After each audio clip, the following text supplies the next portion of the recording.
নিরামিষের দিন আসলে আলু পটল এভাবে বাদাম দিয়ে বানিয়ে দেখো, দুরকম ভাবে বাদাম দেওয়া আছে। দুর্দান্ত স্বাদের রেসিপি, একবার খেলে বারবার খাবে। নমস্কার বন্ধুরা, আমার চ্যানেলে তোমাদের সবাইকে স্বাগত জানাই।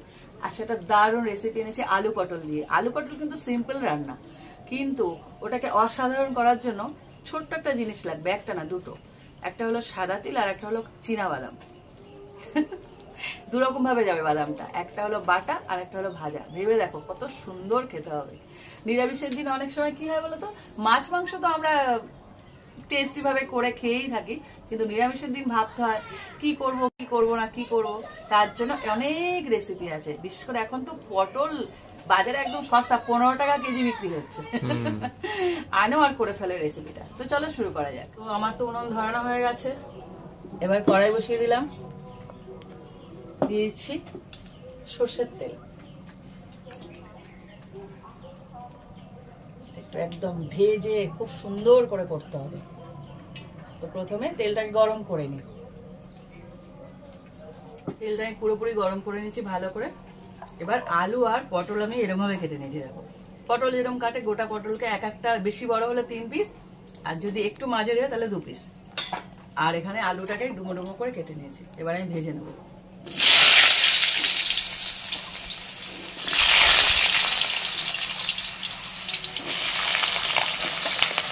পটল আলু দুটো একসাথে ভাজবো, আলাদা ভাজার দরকার হবে না।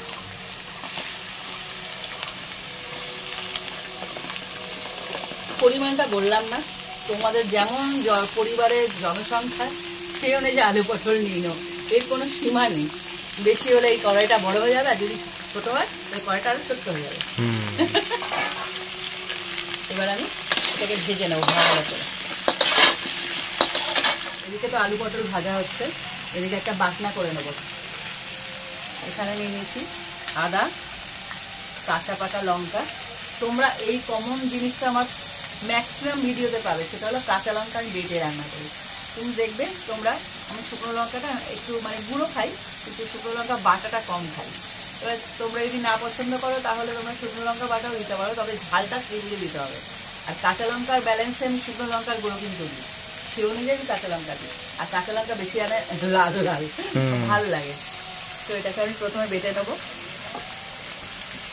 এক এক করে অনেক কিছু বাটা আছে এতে, তো প্রথমে আদা আর কাঁচা লঙ্কাটা বেটে নিই। এখনো আলু পটল ভাজা চলছে, যেহেতু পুরো লাল করে ভেজে নেব, এখনো ভাজা চলছে। আর এদিকে আদা কাঁচা লঙ্কা বাটা হয়ে গেছে। এবার বাটবো চিনে বাদাম আর নেবো সাদা তিল, এই দুটোকে একসাথে বেটে নেবো।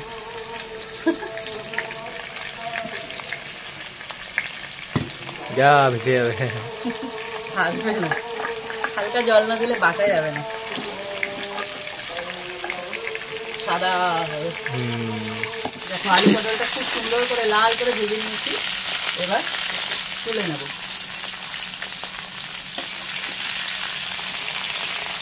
পুরো এরকম লালচে করে ভেজে নেবে, তবে ভালো খেতে হবে। সব কটা পটল আলু তুলে নিয়েছি। এবার একটুখানি তেল দিয়ে দেবো অল্প। এবার ওর মধ্যে দিয়ে দিচ্ছি গোটা গরম মশলা আর তেজপাতা। হালকা ভেজে নিয়ে এর মধ্যে দিয়ে দিচ্ছি টমেটো কুচি।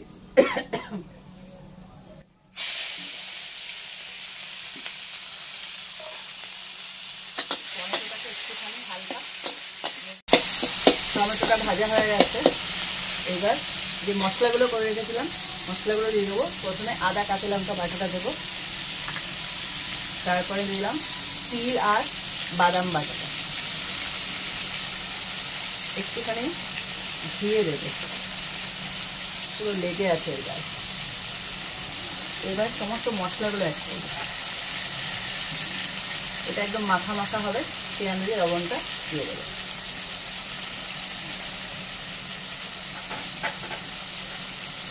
হলুদ গুঁড়ো,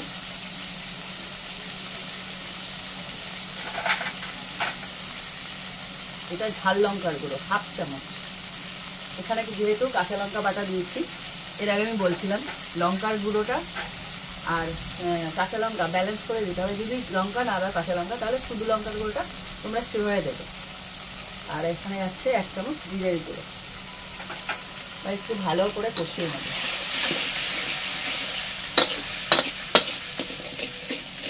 মশলাটা দেখো কষানো হয়ে গেছে।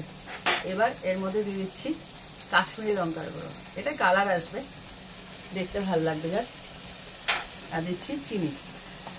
নিরামিষ তরকারিতে চিনি অবশ্যই দিতে হয়, খেতে ভালো লাগে। আর একটু গরম মশলা।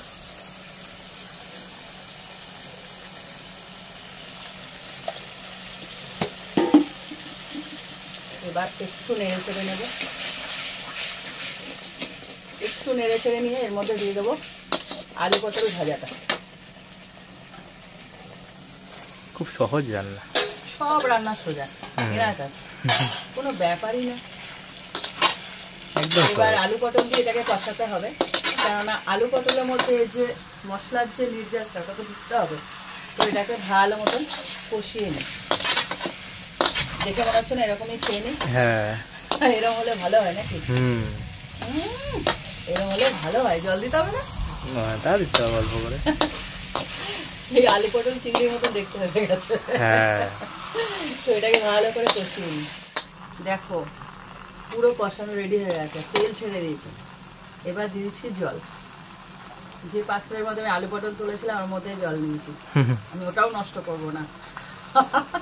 সার্ফের প্যাকেট ধুয়ে, সার্ফ নেওয়ার পর সার্ফের প্যাকেট ধুয়েও জল নেওয়া যায়, নষ্ট করতে নেই। বিশ্ব চামার বলবে আমাকে সবাই। আমি নষ্ট করা পছন্দ করি না। এবার এটাকে ফুটতে দেবো।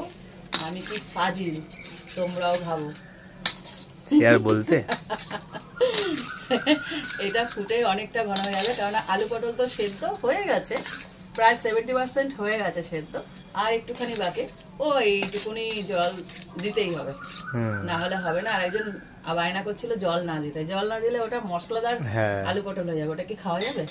তো এটা ফুটতে থাকুক। দেখো কোথায় ঝোল, আর একজন বলছিল জল দিয়েছো, কোথায় ঝোল? চলে গেছে, হারিয়ে। এবার এর মধ্যে দিয়ে দেবো বাদামটা। বাদামটা একদম শেষে দেবো, তাহলে কি বলতো মচমচে থাকবে। একেবারে নেতি যাওয়ার থেকে তো ভালো। হ্যাঁ,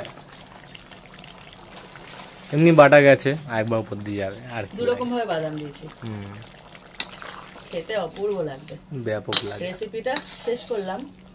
বাদাম বাটা বা বাদাম ভাজা যেটাই নাম দাও, এই আলু পটলের একটা ডালনা তৈরি করলাম, নিরামিষ ডালনা।